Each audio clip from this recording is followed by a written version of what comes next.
Então, em 1934, papai veio morar na usina, que é a usina Cucaú. Não tinha o menor jeito para negócio. E com um mês, vovô desistiu e fez um ateliê para ele na usina. Foi aí que ele começou a pesquisar a vida no campo, essas fotografias maravilhosas que tem da vida no campo. E meu avô sempre incentivou. Tanto que quando meu pai tinha 12 anos, colocou para estudar com Heinrich Moser, que era vitralista, mas ele foi trabalhar no ateliê de Moser. Foi lá onde papai disse que aprendeu a fazer ponta de lápis, a limpar pincel, a fazer essas coisas todas. E em 1925 mandou papai morar na França. Tinha familiares de papai na França, mandou papai morar na França. Lá realmente ele passou um ano, mas na França ele foi aluno de Maurice Denis, conviveu com Leguet, com Braque, com toda a grande vanguarda francesa. Quando voltou para o Brasil, o grande boom da arte brasileira estava no Rio de Janeiro. Meu pai, em 1926, foi morar no Rio de Janeiro. Então, praticamente, de 26 a 34, ele morou lá. Ele tinha muita ligação com o pessoal de arte, com o pessoal de música, quer dizer, os companheiros de farra dele, vamos dizer assim, era Noel Rosa, Custódio Mesquita, de teatro, Procópio Ferreira. Papai foi pela primeira vez, fez cenário para teatro, estilizado, em 1931, Segredo de Próspero. Ele foi para a Escola Nacional de Belas Artes, era colega de Canto Portinari, de qual ficou muito amigo. Portinari usava o ateliê, porque meu avô montou o que tinha de melhor para meu pai, né? Tinha uma casa nas Laranjeiras, montou um ateliê fantástico, e onde Portinari pintava. Mas eu acho que a grande explosão do Lula Cardoso Aires, que todos conhecem, foi quando ele veio para Pernambuco. Outra fase da revolução do meu pai, por exemplo, na década de 40, você tem aquelas principais assombrações, as iniciais, ainda em óleo. Porque a grande virada é quando, a partir da década de 50, ele começa a usar resina sintética, mas em óleo. E até a venda da usina, 45, meu avô era uma pessoa muito rica. Meu pai nunca precisou vender um quadro. Literalmente, ele passou de filho de um dos homens mais ricos do Brasil a não ter nada, nada. Meu pai começou a fazer cartaz para ônibus, foi trabalhar na indústria gráfica brasileira, a convite dos irmãos Werner e Fritz Drechsler. Era a maior gráfica do Nordeste. Foi quando ele começou a desenvolver o trabalho em programação visual. Então ele fazia todos os rótulos de biscoitos, de bebidas, de cerveja, de sorvetes, o que fosse, né? E esse trabalho dele da indústria gráfica brasileira é um trabalho fantástico. Ele trabalhou até perto do fim da vida dele. Praticamente a maior parte da vida de papai, ele dormia no ateliê. Quando ele tinha, dizer assim, trabalho por encomenda, vamos dizer assim. Ele ia fazer um mural, ia fazer um rótulo. Ele sempre usava temáticas que fossem admiradas pelas pessoas que iam ou manusear esses rótulos ou passar pela frente dos murais. Então, se você ver, por exemplo, o mural do Cine São Luís, é como se ele transportasse a vida da cidade para dentro da tranquilidade de uma sala de cinema. Então você tem ali como se fosse uma interface. Eu acho que a base de meu pai como artista é essa. Ele nunca se afastou da técnica.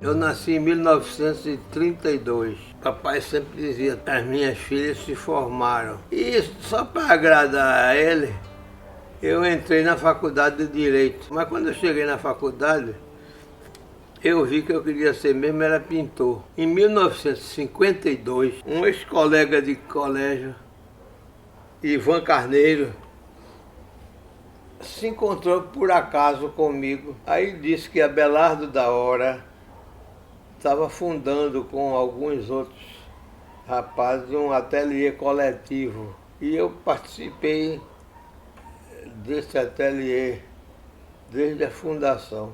No ateliê coletivo apareceu um rapaz de Feira de Santana, Raimundo Oliveira. Aí ele próprio me levou para Salvador.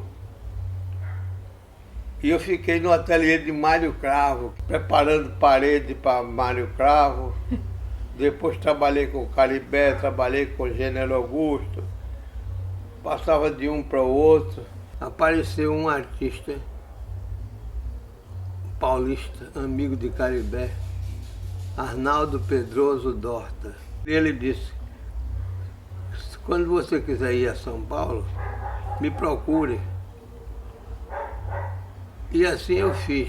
Arnaldo me botou para estudar gravura com Lívio Abramo, me botou para trabalhar depois com Di Cavalcanti.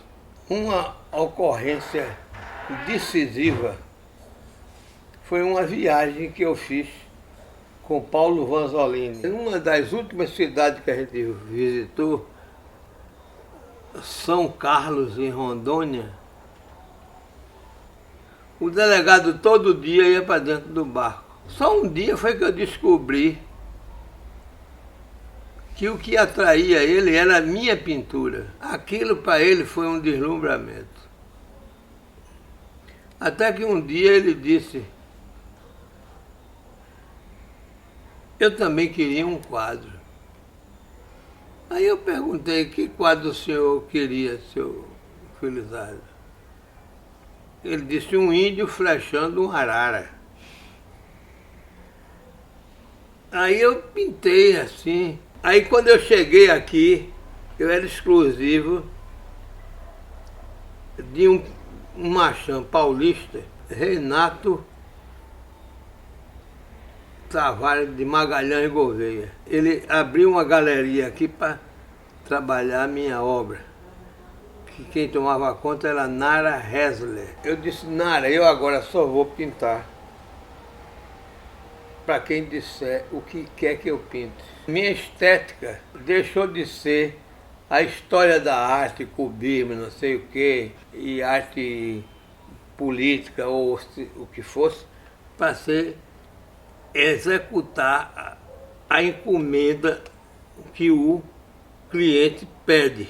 A gente subestima a capacidade do indivíduo comum ver e entender arte e saber o que quer. Sabe melhor do que o escrito.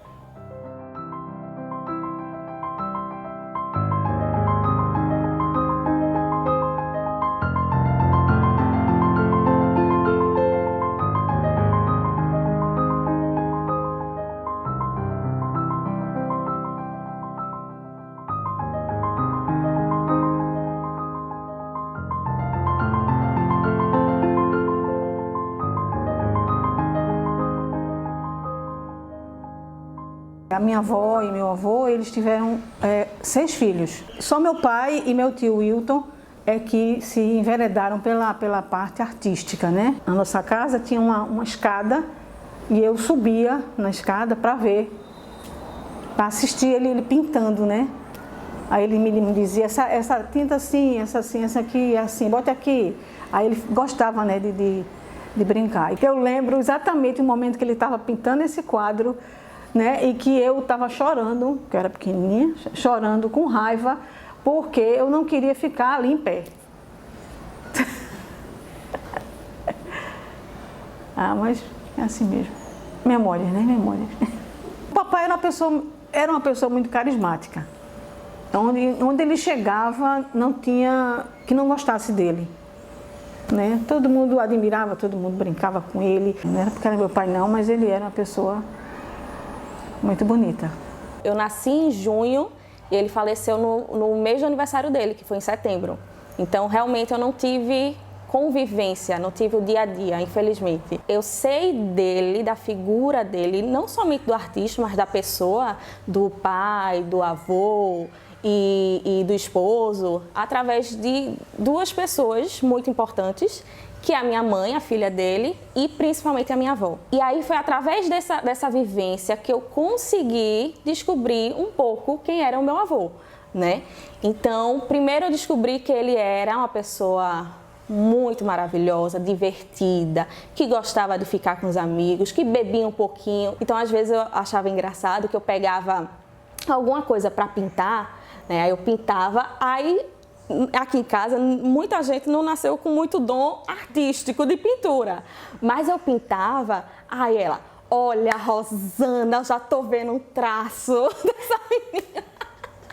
dessa menina, na verdade ela queria que alguém tivesse. Então assim, ter esse acervo e tá acontecendo tudo isso é uma coisa tão importante, e aí eu me emociono de novo, porque é uma conquista dele e especialmente da minha avó. Por causa dela que tudo isso aconteceu. Ela, na teimosia dela, guardando, muita gente dizendo, inclusive a família, né, dizendo que não precisa guardar isso, quem vai querer, ninguém vai querer. É um sonho, porque a história dele não vai morrer. Pra gente não ia morrer jamais, mas para os outros, conhecer um pouquinho dessa história é uma gratidão realmente muito grande.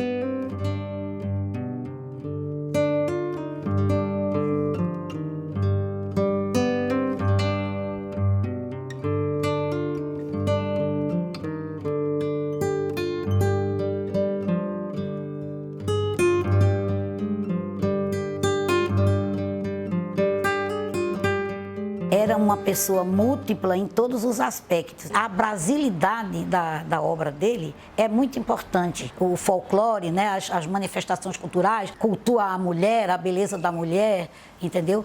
E também com o forte do seu trabalho expressionista de crítica social. O interesse dele em divulgar a cultura, a arte, era porque isso era uma forma de liberdade, de se fazer uma sociedade mais justa. Ele foi preso político, né? Teve seus direitos políticos suspensos, aquela coisa dramática de uma situação dessa, né? Mas assim que ele saiu, ele ficou um período em São Paulo e depois começou a fazer uma coleção de desenhos de danças, as danças brasileiras de carnaval, né? Que é uma coleção de bico de pena, com samba, com frevo, com maracatu, com lanceiros, com caboclinho, enfim. É uma coleção exuberante, né? Em colorido, em movimento, né? Mostra toda a força, né, do desenho de Abelardo. Pois ele estava sempre ligado a esses movimentos culturais todos, né? Foi delegado da Unesco, né, de artes plásticas no Brasil, um dos delegados, né? Fundou o movimento de cultura popular, ele fundou o ateliê coletivo, ele trabalhava diariamente.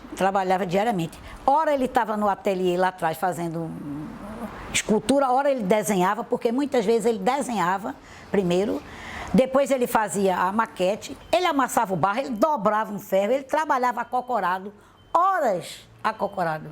A gente, papai, saia daí, venha. Era assim. O que me toca profundamente na obra de Abelardo da Hora é a sua obra de crítica social, entendeu? A mim me toca profundamente. Eu, quando olho, entendeu, alguns trabalhos dele, eu tenho muita vontade de chorar. Você olhar uma peça como aquela, Flagelo, essa peça, quando foi exposta em Paris, ela foi exposta, né, na Galeria Debré, a galeria da Embaixada Brasileira. Eu achei muito interessante o título, a tradução que os franceses fizeram, Sinistre. É impactante demais aquela obra, entendeu? E mostra não só o sofrimento das figuras, né, desamparadas da nossa terra, né, sofridas, vulneráveis, mas a sensibilidade do artista.